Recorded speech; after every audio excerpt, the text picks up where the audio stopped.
Le football, c'est le sport roi de la jeunesse palestinienne.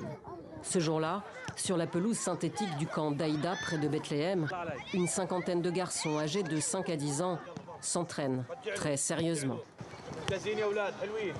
Ils ont l'impression d'être dans un endroit où ils peuvent se détendre et retrouver leurs amis, leurs entraîneurs et des joueurs, y compris des joueurs de l'extérieur du camp.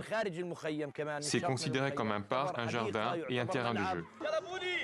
Un terrain de jeu unique en son genre, il jouxte le mur de séparation entre la Cisjordanie occupée et Israël. Début décembre, des enfants ont trouvé une note de l'armée israélienne, un ordre de démolition. Sa construction est illégale, affirme Tel Aviv. Un recours déposé par l'église arménienne propriétaire du terrain est en cours d'examen, mais l'espoir est difficilement permis. Israël est à l'offensive en Cisjordanie occupée, officiellement pour éradiquer des groupes armés palestiniens.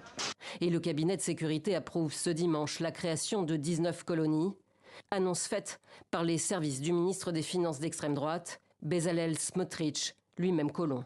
Nous bloquons l'établissement d'un État palestinien terroriste. Nous continuerons à développer, construire et à nous implanter sur la terre de notre patrimoine ancestral. Ces 19 colonies se trouvent dans des zones hautement stratégiques, précisent les services du ministre. Parmi elles, 5 existent déjà sans autorisation du gouvernement israélien. La décision porte à 69 le nombre total de colonies ayant obtenu un feu vert ces 3 dernières années.